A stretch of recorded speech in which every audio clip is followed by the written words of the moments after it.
Students, मैं doctor रश्मि आपका IAS कर्तव्य आईएएस स्टडी नर्सिंग में आपका स्वागत करती हूँ। अपना ब्लड सेल्स चल रहा था तो ब्लड सेल्स में आरबीसी एरिथ्रोसाइट हो गए थे अपने। अब डब्ल्यूबीसी चल रहा है तो डब्ल्यूबीसी में क्लास स्टार्ट करने के पहले आप क्लास की शुरुआत में एक मोटिवेशनल थॉट के थ्रू करती हूँ। वो थॉट है डोंट थिंक जस्ट डू।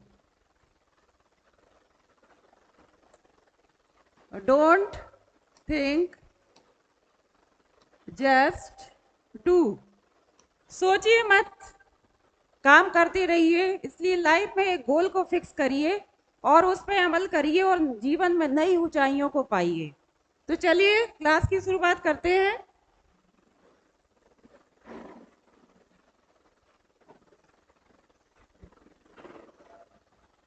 तो अपना डब्ल्यूबीसी चल रहा था तो डब्ल्यूबीसी डिवाइड होता है अपना डब्ल्यूबीसी डिवाइड होता है ग्रैनुलोसाइट एंड अग्रैनुलोसाइट।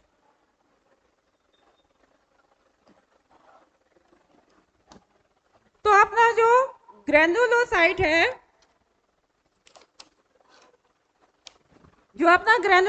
वो डिवाइड होता है 3 में, न्यूट्रोफिल, बेसोफिल एंड इसिनोफिल। और अग्रैनुलोसाइट डिवाइड होता है monocyte and lymphocyte. Student, you know very well, blood cell 3 types की पाई जाती है, डब्ल्यूबीसी, आरबीसी एंड प्लेटलेट्स। तो सबसे ज्यादा जो क्वांटिटी होती है वो किसकी होती है? इरिथ्रोसाइट्स की। किसकी होती है? इरिथ्रोसाइट्स की। तो डब्ल्यूबीसी जो है डिवाइड हुआ ग्रैनुलोसाइट एंड अग्रैनुलोसाइट में। ग्रैनुलोसाइट फर्दर डिवाइड हुआ न्यूट्रोफिल, बेसोफिल एंड इसिनोफिल में। अग्रैनुलोसाइट डिवाइड हुआ मोनोसाइट एंड लिम्फोसाइट में। तो जिसमें ग्रेन्युल्स की क्वांटिटी या ग्रेन्युल्स पाए जाते हैं वो सेल कहलाते हैं न्यूट्रोफिल, बेसोफिल एंड इसिनोफिल। और अग्रैनुल जिसमें कि ग्रेन्युल्स नहीं पाए जाते हैं वो कहलाते हैं मोनोसाइट एंड लिम्फोसाइट।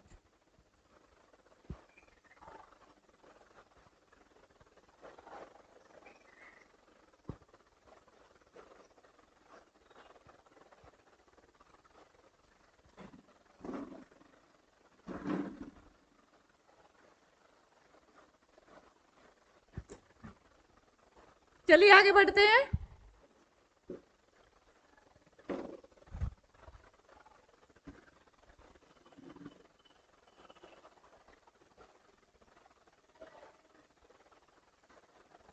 अपना फर्स्ट सेल आती है न्यूट्रोफिल। क्या आती है? न्यूट्रोफिल, जिसको कि हम कहते हैं पॉलीमर, जिसकी क्वांटिटी कितनी पाई जाती है? 40 to 70%। कितनी पाई जाती है? 40 to 70%। अब देखिए पॉलीमर क्यों कहते हैं इसको? पॉली मीन्स होता है मोर एंड मार्क मीन्स होता है स्ट्रक्चर। मार्क मीन्स क्या होता है? स्ट्रक्चर। चूंकि न्यूट्रोफिल मल्टीलोब्ड होता है, इसमें कई स्ट्रक्चर पाए जाते हैं, इसलिए इसको क्या कहते हैं? पॉलीमार्क कहते हैं। क्या कहते हैं? पॉलीमार्क कहते हैं। इसकी क्वांटिटी कितनी पाई जाती है? 40 to 70%। फर्स्ट आपका, आगे बढ़ते हैं। फर्स्ट देखिए, इट्स न्यूक्लियस इज मल्टीलोब। इसका न्यूक्लियस कैसा होता है? न्यूट्रोफिल का न्यूक्लियस कैसा होता है? मल्टीलोब्ड होता है। यानी इसमें एक न्यूक्लियस ना होके 2 भी हो सकते हैं, 3 भी हो सकते हैं। नेक्स्ट देखिए, इसका लाइफ स्पेन क्या है? Few hours to 5 days. कुछ घंटों से लेकर 2 से 5 दिन तक इसका लाइफ स्पेन। लाइफ स्पेन मतलब होता है जीवन। क्या होता है? लाइफ स्पेन मीन्स जीवन। इसका जीवन कितना होता है? कुछ घंटों से लेकर 2 से 5 दिन तक इसका जीवन हो सकता है। नेक्स्ट देखिए, it stains with acidic eosin dye and basic methylene blue dye and gives violet colour. इसका मीन्स ये है, ये एसिडिक डाई जो कि अपनी यूसेन डाई कहलाती है, इसका कलर कैसा होता है? रेड होता है। और अपना जो बेसिक डाई है, 2 टाइप्स की डाई होती है, acidic dye and basic dye. Acidic dye eosin dye कहलाती है जो कि रेड कलर की होती है। एंड बेसिक डाई क्या कहलाती है? मिथाइलिन डाई, जो कि कैसी होती है? ब्लू कलर की होती है। रेड और ब्लू कलर मिलकर क्या देते हैं? वायलेट कलर देते हैं। किसको देते हैं? न्यूट्रोफिल को। किसको देते हैं? न्यूट्रोफिल को ब्लू कलर देते हैं। आई होप आपको समझ आ रहा होगा। आगे बढ़ते हैं। और जो स्टेन इसने गेट किया, प्राप्त किया, this stain is called Leishman stain. और जो स्टेन ये प्राप्त करता है उसको क्या कहते हैं? लेसमैन स्टेन कहते हैं। क्या कहते हैं? लेसमैन स्टेन कहते हैं। चलिए आगे बढ़ते हैं। It is phagocytic in nature. ये कैसे होते हैं? फैगोसाइटिक। इसका नेचर कैसा होता है? न्यूट्रोफिल का फैगोसाइटिक इन नेचर होते हैं। फैगोसाइट मीन्स होता है ये बाहर से आने वाले माइक्रो ऑर्गेनिल्स को क्या कर लेते हैं? इनगल्फ कर लेते हैं, मतलब खा जाते हैं, किल कर देते हैं, और उसको बॉडी से क्या कर देते हैं? बाहर भगा देते हैं। तो न्यूट्रोफिल कैसी होती है? It is phagocytic in nature. इसका जो डायमीटर होता है कितना होता है? 12 टू 15 माइक्रो मिलीमीटर। कितना होता है इसका डायमीटर? 12 टू 15 माइक्रो मिलीमीटर होता है। नेक्स्ट देखिए, neutrophil play important role in defence mechanism of the body. जो न्यूट्रोफिल होते हैं वो इंपॉर्टेंट रोल प्ले करते हैं किसमें? हमारे बॉडी की रक्षा करने में। जो डिफेंस मैकेनिज्म है हमारा, उसकी रक्षा करने में हम न्यूट्रोफिल क्या कहते हैं? इंपॉर्टेंट रोल प्ले करते हैं। नेक्स्ट है आपका, the granules of neutrophil contain enzymes like proteases which destroy the microorganisms। Neutrophil के जो ग्रेन्यूल्स होते हैं वो क्या कंटेन करते हैं? एक एंजाइम को कंटेन करते हैं। उस एंजाइम का नाम क्या है? प्रोटीजेस। और उसका काम क्या है? Destroy the micro organism. वो बाहर से आने वाले जो माइक्रो ऑर्गेनिज्म होते हैं उनको डिस्ट्रॉय करने में क्या करता है? हेल्प करता है। तो न्यूट्रोफिल में कुछ ग्रेन्यूल्स, जो न्यूट्रोफिल के जो ग्रेन्यूल्स होते हैं वो क्या कंटेन करते हैं? एक एंजाइम को कंटेन करते हैं। वो एंजाइम क्या है? प्रोटीजेस है, जो कि डिस्ट्रॉय करता है क्या? बाहर से आने वाले माइक्रो ऑर्गेनिज्म को। चलिए आगे बढ़ते हैं। नेक्स्ट सेल है अपने स्नोफिल। नेक्स्ट सेल क्या है? स्नोफिल। इसकी क्वांटिटी बॉडी में 1 to 6% पाई जाती है। ये देखिए, less active than neutrophil but capable of phagocytosis. ये लेस एक्टिव होती है न्यूट्रोफिल की अपेक्षा। जो स्नोफिल होती है वो क्या होती है? थोड़ा कम एक्टिव होती है। किसकी अपेक्षा? न्यूट्रोफिल की अपेक्षा, बट कैपेबल होती है फैगोसाइटोसिस में। लेकिन ये भी बाहर से आने वाले माइक्रो ऑर्गेनिज्म को क्या कर देती है? किल कर देती है, बॉडी से बाहर कर देती है। बट क्या होता है? ये इसको न्यूट्रोफिल से कम एक्टिव है। एक्टिव तो है बट न्यूट्रोफिल से थोड़ा कम एक्टिव है। नेक्स्ट देखिए, special role in the elimination of parasite such as worm and allergy reaction. ये जो स्नोफिल है क्या करती है? स्पेशल रोल प्ले करती है। किसको? इलिमिनेशन। इलिमिनेशन यानी भगाना, बाहर निकालना। Elimination of parasite. और कौन से parasite? Such as worm and allergic reaction. जैसे भी कोई भी वर्म इन्फेस्टेशन है या एलर्जिक कोई रिएक्शन है बॉडी में, बाहर से कोई माइक्रो बैक्टीरिया वायरस आ गया जिसके कारण अपनी बॉडी एलर्जिक रिएक्शन से सफर करने लगती है, तो उसमें क्या करता है स्नोफिल? उसको भगाने में क्या करता है? इलिमिनेशन में हेल्प करता है। किसके? वर्म इन्फेस्टेशन के और एलर्जिक रिएक्शन। जो एलर्जी से बॉडी अपनी सफर कर रही है, वो जिस बैक्टीरिया वायरस के कारण उस बैक्टीरिया वायरस को भगाने का काम कौन करता है? स्नोफिल करता है। नेक्स्ट है अपना, it is stain by the acidic dye. ये एसिडिक डाई को कंटेन करता है, जो कि यूसन डाई कहलाती है। क्या कहलाती है? यूसन डाई कहलाती है। और इसका कलर कैसा होता है? रेड होता है। कैसा होता है? रेड होता है। ये देखिए, स्नोफिल के स्ट्रक्चर देख सकते हैं आप। देखिए, एग्जांपल भी दिया गया है। यूसन डाई मींस रेड कलर। और बेसिक डाई क्या कंटेन करता है? क्या कंटेन करता है? Blue colour. और रेड और ब्लू मिलकर क्या बनते हैं? वायलेट कलर, जो कि कैसी थी? अपने न्यूट्रोफिल थी। तो स्नोफिल कैसी है? रेड कलर का यूसन डाई कंटेन करती है और यूसन डाई का कलर क्या है? Red colour. चलिए आगे बढ़ते हैं।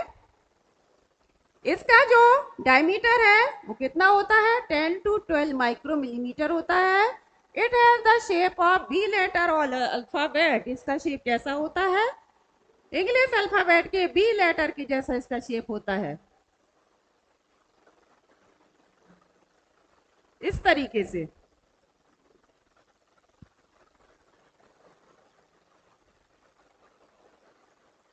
जो बी लेटर होता है अल्फाबेट का, उस तरीके से इसका शेप होता है। नेक्स्ट सेल है आपकी बेसोफिल। इसका बेसोफिल का जो डायमीटर होता है 8 to 10 माइक्रो मिलीमीटर होता है। It is about 0.1 to 1% of total white blood cell. पूरी ब्लड सेल जो WBC है उसका 0.1 से लेकर जो 1% होता है अपना, वो टोटल WBC का 0.5 to 1% कंटेन करता है। कौन? बेसोफिल। आगे बढ़ते हैं। It's stain with basic methylene blue dye and give blue purple colour. अब ये जो सेल है कौन सी डाई को कंटेन करती है? बेसिक डाई को कंटेन करती है, जो कि जिसको कि हम मिथाइलिन डाई भी कहते हैं, जिसका कलर कैसा होता है? ब्लू होता है। और क्या देती है हमको? पर्पल ब्लू कलर देती है। कैसा कलर देती है? पर्पल कलर देती है। It play important role in healing process. ये बॉडी की हीलिंग, पर हीलिंग मतलब घाव का भरना। तो ये जो सेल है क्या करती है? इंपॉर्टेंट हीलिंग जो प्रोसेस है आपकी बॉडी की, चोट लग गई उसके बाद जो हीलिंग होती है, वुंड्स में होता है घाव, WOUND। अगर बॉडी में कहीं भी इंजरी हो गई है तो उसकी हीलिंग प्रोसेस में कौन सी सेल हेल्प करती है आपकी? कौन सी सेल हेल्प करती है?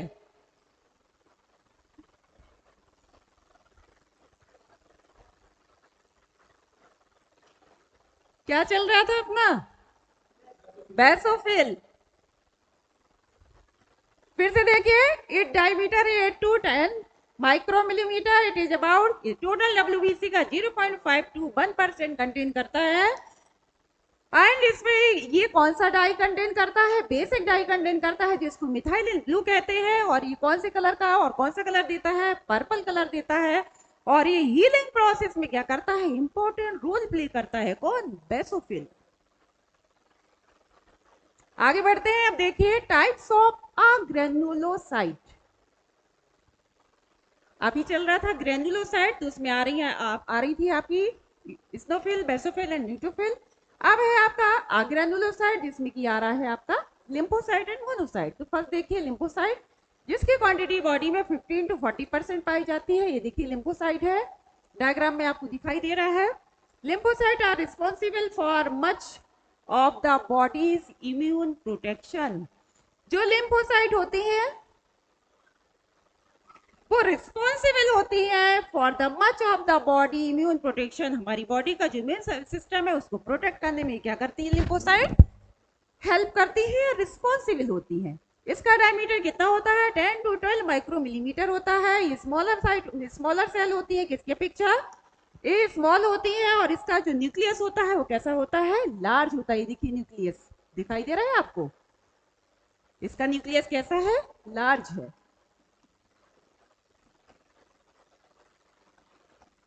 तो ये कैसी होती है? ये सेल तो स्मॉल होती है।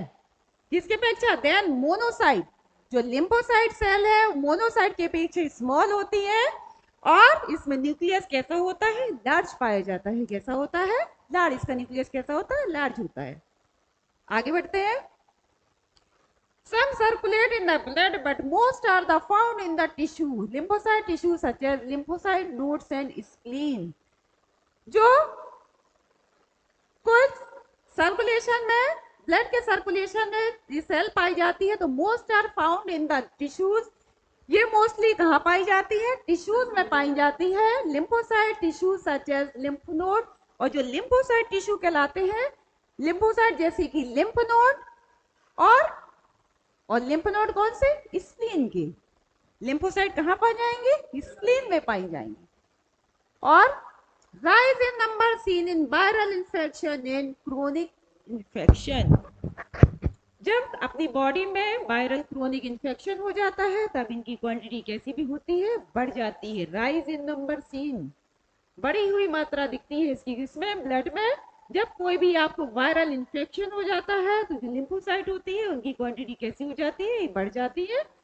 और आप कोई भी बीमारी है आपको जो लंबे समय से आप देख रहे हैं, अगर क्रोनिक हो गई है, क्रोनिक एक्यूट 2 टाइप्स की होती है। एक्यूट मींस जो रनिंग में आपका चल रहा है, ये इसका जो ड्यूरेशन, टाइम ड्यूरेशन होता है वो कम होता है। लेकिन क्रोनिक जो डिसीजेज होती है वो लॉन्ग लास्टिंग रहती है, लंबे समय से चलती आ रही होती है। जो आपका इन्फेक्शन है जो कि क्रोनिक है, तो उसमें इनकी जो लिम्फोसाइट की क्वांटिटी कैसी हो जाती है, बढ़ जाती है, जो कि आपको ब्लड टेस्ट के थ्रू आपका उसका पता चलता है। अब आता है टाइप्स ऑफ लिम्फोसाइट। लिम्फोसाइट भी कई टाइप्स की होती है। तो देखिए लिम्फोसाइट 2 टाइप्स की होती है, T lymphocyte and B lymphocyte. अब देखिए टी लिम्फोसाइट क्या है, produce in bone marrow and some lymphocyte tissue but mature in thymus gland. ये फर्स्टली तो बनती है कहां पर, बोन मैरो में। लेकिन कुछ लिम्फोसाइट्स होती है जो कि थाइमस ग्लैंड में क्या होती है, मैच्योर होती है। क्या होती है, मैच्योर होती है। इसलिए इनको क्या कहते हैं, टी लिम्फोसाइट। टी से थाइमस, टी से थाइमस, इसलिए इसको क्या कहते हैं, टी लिम्फोसाइट कहते हैं। क्या कहते हैं, टी लिम्फोसाइट कहते हैं। तो इसलिए देखिए आप, produce in bone marrow and some lymphocyte tissue but mature in thymus gland. Starting में तो ये कहाँ बनती है, बोन मैरो में बनती है, बट कहाँ मैच्योर होती है, थाइमस ग्लैंड में मैच्योर होती है। इसलिए इसको क्या कहते हैं, टी लिम्फोसाइट कहते हैं। क्या कहते हैं, टी लिम्फोसाइट कहते हैं। नेक्स्ट देखिए, T cell provide cell mediated immunity. जो आपकी टी सेल्स होती है यानी थाइमस लिम्फोसाइट जो होता है, ये हमको सेल मीडिएटेड इम्यूनिटी प्रोवाइड कराती है। सेल मीडिएटेड इम्यूनिटी में एंटीबॉडी फॉर्म नहीं होती है। 2 टाइप्स की इम्यूनिटी होती है, cell mediated immunity and humoral immunity. Humoral immunity, तो ये सेल मीडिएटेड इम्यूनिटी है, उसमें एंटीबॉडी नहीं बनती है, बट जो ह्यूमरल इम्यूनिटी है ये एंटीबॉडी बनाती है। It's mainly attacks virus and transplanted organ cell. ये देखिए, ये अटैक करती है वायरस पर, कौन से, या तो ब्लड ट्रांसफ्यूजन हुआ हो या फिर उस और किसी भी ऑर्गन का ट्रांसप्लांटेशन हुआ हो आपकी बॉडी में, तो उस सेल के लिए कभी कभी क्या होता है हमारी बॉडी में, जब कोई चीज नई आती है तो उसको आइडेंटिफिकेशन करने का काम कौन करती है, टी सेल करती है। कौन करती है, टी सेल करती है। और बाहर से आने वाले माइक्रोऑर्गेनिज्म को रिकॉग्नाइज करके उसको मारने का काम कौन करती है, टी लिम्फोसाइट करती है। इसलिए देखिए, इट मेनली अटैक्स वायरस, ये वायरस पर अटैक करती है। और जो ट्रांसप्लांटेशन वाले ऑर्गन्स होते हैं, जैसे कि किसी का लीवर ट्रांसप्लांट हुआ हो, किडनी ट्रांसप्लांट हुई हो, तो उसको जल्दी अपनी ब्लड सेल्स क्या करती है, एक्सेप्ट नहीं करती है उस ऑर्गन को, जल्दी से उसको रिकॉग्नाइज कर लेती है और उसको भगाने का काम कौन करती है, टी लिम्फोसाइट। यानी आइडेंटिफिकेशन वाली सेल है कौन, टी लिम्फोसाइट। आगे बढ़ते हैं। It is further divided into 4 types. जो आपका टी लिम्फोसाइट है ये भी आपकी 4 टाइप्स में डिवाइड हो रहा है। फर्स्ट है आपका मेमोरी टी लिम्फोसाइट। जैसा कि नाम से ही आपको पता चल रहा है, मेमोरी टी लिम्फोसाइट ये लॉन्ग लिव्ड होती है, लंबे समय तक रहने वाली होती है और provide immunity to the antigen. और एंटीजन आपकी बॉडी के अंदर जो एंटीजन है उसको क्या करती है, इम्यूनिटी प्रदान करती है। क्या करती है, इम्यूनिटी प्रदान करती है। इसी मेमोरी से ही पता चल रहा है आपको। ये जब भी कोई बाहर से सेल आती है, कोई भी वायरस आता है, तो उसको जल्दी से पहचान लेती है। ये क्या कर लेती है, पहचान लेती है। जब कभी दोबारा वो आपको वायरस आपकी बॉडी में आता है तो पहचान सकती है वो कि वही वायरस है, कोई बाहर से आने वाला दूसरा वायरस है। तो क्या करती है, ये अपने आप में एक मेमोरी बना लेती है, पहचानने का काम करती है। कौन, मेमोरी टी लिम्फोसाइट। सेकेंड है आपका सप्रेसर टी लिम्फोसाइट। सेकेंड क्या है आपकी, सप्रेसर टी लिम्फोसाइट। इसका काम क्या है, it suppressor the activity of killer T lymphocyte. ये क्या करती है, सप्रेस कर देती है उस एक्टिविटी को और किल करती है बाहर से आने वाली इसको माइक्रो ऑर्गेनिज्म को। तो सप्रेसर का काम कौन करता है? फर्स्ट है आपकी मेमोरी टी लिम्फोसाइट, सेकेंड है सप्रेसर टी। क्या करती है? बाहर से आने वाली जो आपकी सेल है उसको क्या कर देती है? सप्रेस कर देती है। आगे बढ़ते हैं। थर्ड है आपकी साइटोटॉक्सिक टी लिम्फोसाइट। क्या है आपकी? Cytotoxic T lymphocyte. ये क्या करती है? Bind to antigen and destroyed. ये क्या करती है? एंटीजन के साथ बाइंड हो जाती है। जो साइटोटॉक्सिक टी लिम्फोसाइट है ये एंटीजन के साथ बाइंड हो जाती है और क्या करती है? डिस्ट्रॉय कर देती है बाहर से आने वाली माइक्रो ऑर्गेनिज्म को। क्या कर देती है? डिस्ट्रॉय कर देती है। 4 नंबर की सेल है आपकी हेल्पर टी लिम्फोसाइट, जिसको कि CD4 टी सेल्स भी कहते हैं। क्या कहते हैं? CD4 टी सेल्स भी बोलते हैं। ये क्या करती है? रिलीज करती है cytokines to support cytotoxic T lymphocyte and B lymphocyte. ये क्या रिलीज करती है? साइटोटॉक्सिक एंजाइम को रिलीज करती है और सपोर्ट करती है साइटोटॉक्सिक टी और बी लिम्फोसाइट को। क्या करती है? सपोर्ट करती है और रिलीज करती है साइटोटॉक्सिक साइटोकाइन्स एंजाइम को। क्या करती है? ये रिलीज करने का काम कौन करती है? हेल्प टी लिम्फोसाइट जो है, जिसको कि CD4 लिम्फोसाइट भी बोलते हैं। चलिए आगे बढ़ते हैं। अब आता है आपका बी सेल्स या बी लिम्फोसाइट। बी लिम्फोसाइट का काम क्या है? Produce and matured in bone marrow. कहाँ बनती है? बोन मैरो में बनती है, वहीं पर बनती है, वहीं पर क्या होती है? मैच्योर होती है। सेकेंड क्या है आपका? Produces antibodies immunoglobulin and destroy N antigen. ये क्या करती है? एंटीबॉडीज प्रोड्यूस करती है और एंटीबॉडीज क्या कहलाती है? इम्यूनोग्लोब्यूलिन कहलाती है। इम्यूनोग्लोब्यूलिन क्या है? ग्लोब्यूलिन ही है। ये क्या है? ग्लोब्यूलिन है। और ग्लोब्यूलिन क्या है? प्रोटीन है। ग्लोब्यूलिन क्या है? आपकी प्रोटीन है। प्रोटीन्स होती है ना आपकी albumin, globulin and fibrinogen and prothrombin, जिसमें कि आपका फाइब्रिनोजन एंड प्रोथ्रोम्बिन क्या है? ब्लड क्लॉटिंग फैक्टर्स है। ये क्या है? ये ब्लड क्लॉटिंग फैक्टर्स है। सबसे ज्यादा क्वांटिटी में पाई जाने वाली जो प्रोटीन है वो क्या है? एल्ब्यूमिन। क्या है ये? एल्ब्यूमिन है। तो जो बी सेल्स है, बी लिम्फोसाइट है, ये कहाँ मैच्योर होती है और प्रोड्यूस होती है? बोन मैरो में। कहाँ बनती है ये? बोन मैरो में बनती है। और क्या प्रोड्यूस करती है? एंटीबॉडीज प्रोड्यूस करती है। एंटीबॉडी क्या कहलाती है? इम्यूनोग्लोब्यूलिन कहलाती है। और ये डिस्ट्रॉय करती है क्या? एंटीजन को क्या कर देती है? डिस्ट्रॉय कर देती है। Provide antibody mediated immunity. ये क्या प्रोवाइड कराती है? ह्यूमोरल इम्यूनिटी को प्रोवाइड कराती है। कौन सी इम्यूनिटी को प्रोवाइड कराती है? इम्यूनिटी ह्यूमोरल, जो कि क्या बनाती है? एंटीबॉडीज बनाती है। सेल मीडिएटेड जो आपकी इम्यूनिटी है वो एंटीबॉडी फॉर्म नहीं करती है, बट जो आपकी ह्यूमोरल इम्यूनिटी है वो सेल वो एंटीबॉडीज क्या करती है? बनाती है। क्या करती है? बनाती है, but cell mediated immunity antibody form नहीं करती है। आगे बढ़ते हैं। B lymphocyte transform into plasma cells and plasma cells produce a protein called gamma globulin.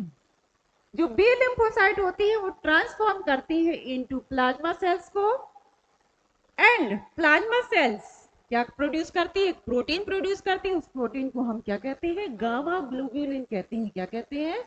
Gamma globulin कहते हैं। तो आपका बी लिम्फोसाइट का काम क्या है? ये ट्रांसफॉर्म करती है इनटू ब्लड प्लाज्मा सेल्स और प्लाज्मा सेल प्रोड्यूस करती है प्रोटीन को, जो कि क्या कहलाती है? आपकी गामा ग्लोब्यूलिन कहलाती है।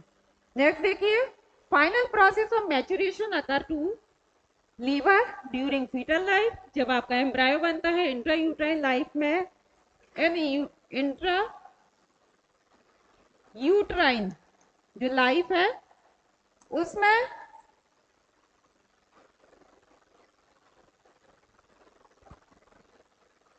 फर्स्टली फॉर्म कहाँ होती है? Final process of maturation occur into the liver. Final जो मैच्योरेशन इन सेल्स का कहाँ होता है? लीवर में होता है during foetal life. Intrauterine life होती है जब फीटस बनता है, तब इसकी जो मैच्योरेशन कहाँ होता है? लीवर में होता है। और बाद में आफ्टर बर्थ इनका मैचुरेशन कहाँ होता है? बोन मैरो में। कहाँ होता है? Bone marrow. तो फर्स्ट मैचुरेशन कहाँ होता है इसका? लीवर में होता है during foetal life, and after birth इनका मैचुरेशन कहाँ होता है? बोन मैरो में होता है। किसका? बी लिम्फोसाइट का। चलिए आगे बढ़ते हैं। चलिए आज की क्लास हम यही समाप्त करते हैं, मिलेंगे नेक्स्ट वीडियो में आपको। और अगर आपको वीडियो पसंद आया हो तो लाइक करें, शेयर करें और हमारे चैनल को सब्सक्राइब करें। Have a good day.